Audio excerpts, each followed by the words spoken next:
द्वारका गमन श्री बलराम जी का विवाह तथा श्री कृष्ण के पास रुक्मिणी जी का संदेशा लेकर ब्राह्मण का आना। श्री सुखदेव जी कहते हैं, प्यारे परीक्षित, भगवान श्री कृष्ण ने इस प्रकार इक्ष्वाकु नंदन राजा मुचुकुंद पर अनुग्रह किया। अब उन्होंने भगवान की परिक्रमा की, उन्हें नमस्कार किया और गुफा से बाहर निकले। उन्होंने बाहर आकर देखा कि सब के सब मनुष्य, पशु, लता और वृक्ष वनस्पति पहले की अपेक्षा बहुत छोटे छोटे आकार के हो गए हैं। इससे यह जानकर कि कलयुग आ गया, वे उत्तर दिशा की ओर चल दिए। महाराज मुचुकुंद तपस्या, श्रद्धा, धैर्य और अनासक्ति से युक्त एवं संशय संदेह से मुक्त थे। वे अपना चित्त भगवान श्री कृष्ण में लगाकर गंधमादन पर्वत पर जा पहुँचे। भगवान नर नारायण के नित्य निवास स्थान बद्रिकाश्रम में जाकर वे बड़े शांत भाव से गर्मी सर्दी आदि द्वंद्व सहते हुए वे तपस्या के द्वारा भगवान की आराधना करने लगे। इधर भगवान श्री कृष्ण मथुरापुरी में लौट आए। अब तक काल यवन की सेना ने उन्हें घेर रखा था। अब उन्होंने म्लेच्छों की सेना का संहार किया और उसका सारा धन छीनकर द्वारका को ले चले। जिस समय भगवान श्री कृष्ण के आज्ञा अनुसार मनुष्यों और बैलों पर वह धन ले जाया जाने लगा, उसी समय मगधराज जरासंध फिर 18वीं बार 23 अक्षौहिणी सेना लेकर आ धमका। परीक्षित, शत्रु सेना का प्रबल वेग देखकर भगवान श्री कृष्ण और बलराम मनुष्यों की सी लीला करते हुए उसके सामने से बड़ी फुर्ती के साथ भाग निकले। उनके मन में तनिक भी भय न था, फिर भी मानो अत्यंत भयभीत हो गए हों।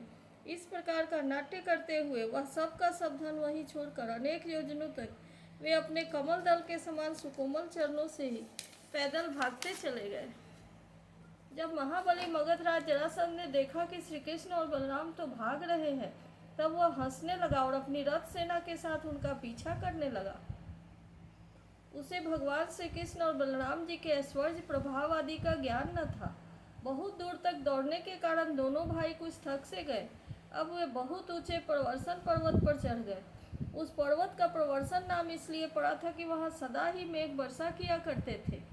परीक्षित, जब जरासंध ने देखा कि वे दोनों पहाड़ में छिप गए और बहुत ढूंढने पर भी पता न चला, तब उसने ईंधन से भरे हुए प्रवर्सन पर्वत के चारों ओर आग लगवाकर उसे जला डाला। जब भगवान ने देखा कि पर्वत के छोर जलने लगे हैं, तब दोनों भाई जरासंध की सेना के घेर को लांघते हुए बड़े वेग से उस 11 योजन 44 कोस ऊंचे पर्वत से एकदम नीचे धरती पर कूद आए। राजन, उन्हें जरासंध ने अथवा उसके किसी सैनिक ने देखा नहीं और वे दोनों भाई वहां से चलकर फिर अपनी समुद्र से घिरी हुई द्वारकापुरी में चले आए। जरासंध ने झूठ मूठ ऐसा मान लिया कि श्री कृष्ण और बलराम तो जल गए और फिर वह अपनी बहुत बड़ी सेना लौटाकर मगध देश को चला गया। यह बात मैं तुमसे पहले ही नवम स्कंध में कह चुका हूँ कि अनाथ देश का राजा श्रीमान रैवत जी ने अपनी रेवती नाम की कन्या ब्रह्मा जी की प्रेरणा से बलराम के साथ ब्याह दी।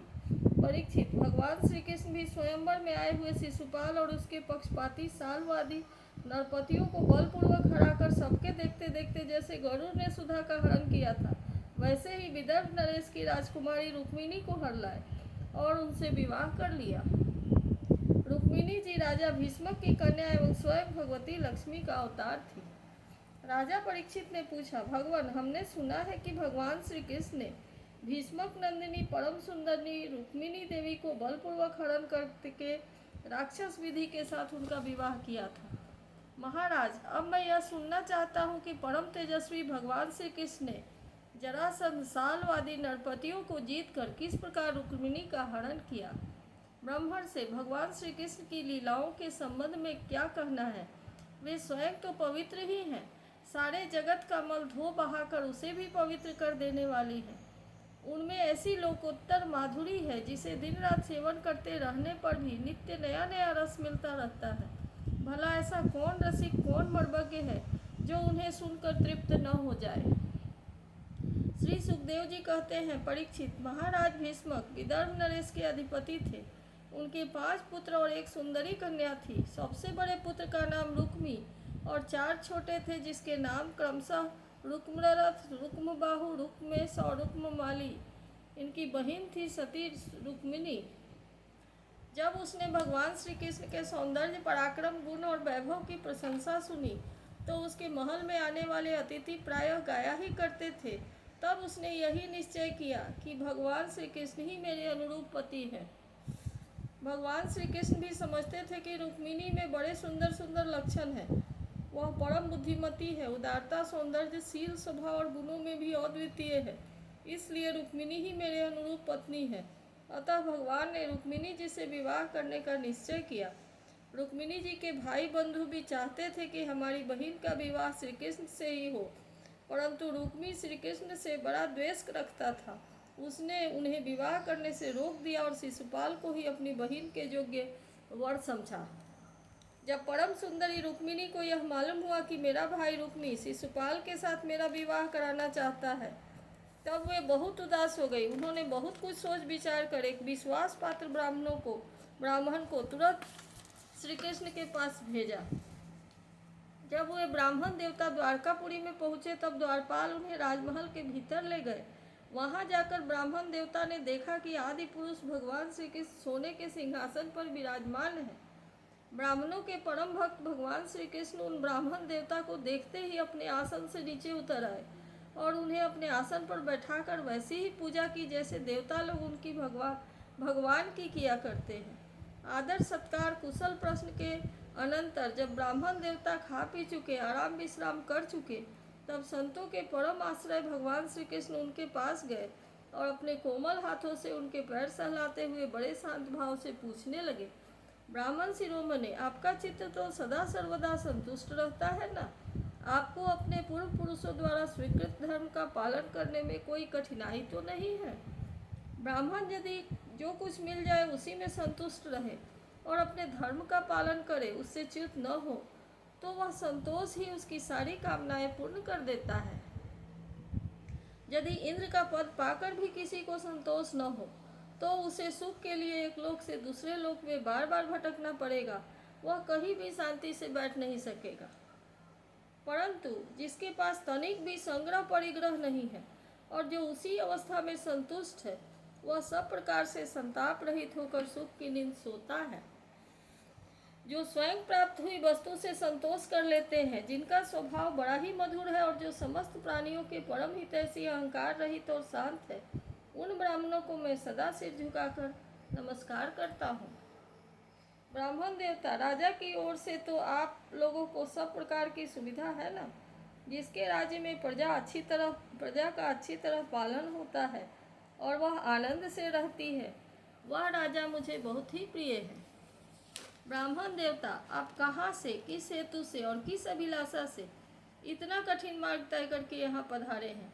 यदि कोई बात विशेष गोपनीय न हो तो हमसे कहिए, हम आपकी क्या सेवा करें। परीक्षित, लीला से ही मनुष्य का रूप धारण करने वाले भगवान श्री कृष्ण ने जब इस प्रकार ब्राह्मण देवता से पूछा, तब उन्होंने सारी बात कह सुनाई। इसके बाद वे भगवान से रुक्मिणी जी का संदेश कहने लगे।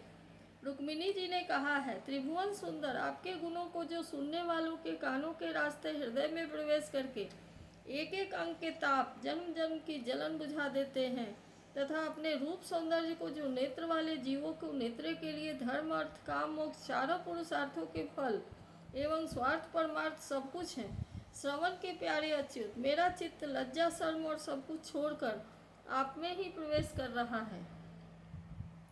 मनुष्य लोग प्रेम स्वरूप श्याम सुंदर, चाहे जिस दृष्टि से देखे, कुल, शील, स्वभाव, सौंदर्य, विद्या, अवस्था, धन, धाम, सभी में आप अद्वितीय हैं, अपने ही समान हैं। मनुष्य लोक में जितने भी प्राणी हैं, सबका मन आपको देखकर शांति का अनुभव करता है, आनंदित होता है। अब पुरुष भूषण, आप ही बतलाइए, ऐसी कौन सी कुलवती, महागुणवती और धैर्यवती कन्या होगी जो विवाह के योग्य समय आने पर आपको ही पति रूप में वर्ण न करेगी। इसीलिए प्रियतम, मैंने आपको पति रूप से वर्ण किया है। मैं आपको आत्मसमर्पण कर चुकी हूँ। आप अंतर्जामी हैं, मेरे हृदय की बात आपसे छिपी नहीं है। आप यहाँ पधार कर मुझे अपनी पत्नी के रूप में स्वीकार कीजिए। कमल नयन, प्राण वल्लभ, मैं आपके सरीखे वीर को समर्पित हो चुकी हूँ, आपकी हूँ। अब जैसे सिंह का भाग सियार छू जाए, वैसे कहीं शिशुपाल निकट से आकर मेरा स्पर्श न कर जाए। यदि मैंने जन्म जन्म में पूर्व कुआं बावली आदि खुदवाना, इष्ट यज्ञ आदि करना, दान, नियम, व्रत तथा देवता ब्राह्मण और गुरु आदि की पूजा द्वारा भगवान परमेश्वर की ही आराधना की हो और वे मुझ पर प्रसन्न हो तो भगवान श्री कृष्ण आकर मेरा पानी ग्रहण करे। शिशुपाल अथवा दूसरा कोई भी पुरुष मेरा स्पर्श न कर सके। प्रभु आप अजित हैं। जिस दिन मेरा विवाह होने वाला हो उसके एक दिन पहले आप हमारी राजधानी में गुप्त रूप से आ जाइए और फिर बड़े बड़े सेनापतियों के साथ शिशुपाल तथा जरासंध की सेनाओं को मत डालिए, तहस नहस कर दीजिए और बलपूर्वक राक्षस विधि से वीरता का मूल्य देकर मेरा पानी ग्रहण कीजिए। यदि आप यह सोचते हो कि तुम तो अंतःपुर में भीतर के जनाने महलों में पहरे के अंदर रहती हो, तुम्हारे भाई बंधुओं को मारे बिना मैं तुम्हें कैसे ले जा सकता हूँ, तो इसका उपाय मैं आपको बतलाए देती हूँ। हमारे कुल का ऐसा नियम है कि विवाह के पहले दिन कुलदेवी का दर्शन करने के लिए बहुत बड़ी यात्रा होती है, जुलूस निकलता है, जिसमें विवाही जाने वाली कन्या को दुल्हन को नगर के बाहर गिरिजा देवी के मंदिर में जाना पड़ता है। कमल नयन उमापति भगवान शंकर के समान बड़े बड़े महापुरुष भी आत्मशुद्धि के लिए आपके चरणों कमलों की धूल से स्नान करना चाहते हैं। यदि मैं आपका वह प्रसाद, आपकी वह चरण धूल नहीं प्राप्त कर सकी तो व्रत द्वारा शरीर को सुखाकर प्राण छोड़ दूंगी, चाहे उसके लिए सैकड़ों जन्म क्यों न लेने पड़े। कभी न कभी तो आपका वह प्रसाद अवश्य ही मिलेगा। ब्राह्मण देवता ने कहा, यदुवंशी शिरोमणि, यही रुक्मिणी के अत्यंत गोपनीय संदेश है जिन्हें लेकर मैं आपके पास आया हूँ। इसके संबंध में जो कुछ करना हो विचार कर लीजिए और तुरंत ही उसके अनुसार कार्य कीजिए। इति श्रीमद्भागवत महापुराणे पारमहंस्यां संहितायां दशम स्कंधे उत्तरार्धे रुक्मिणी उदाह प्रस्तावे द्विपंचशतमोऽध्यायः।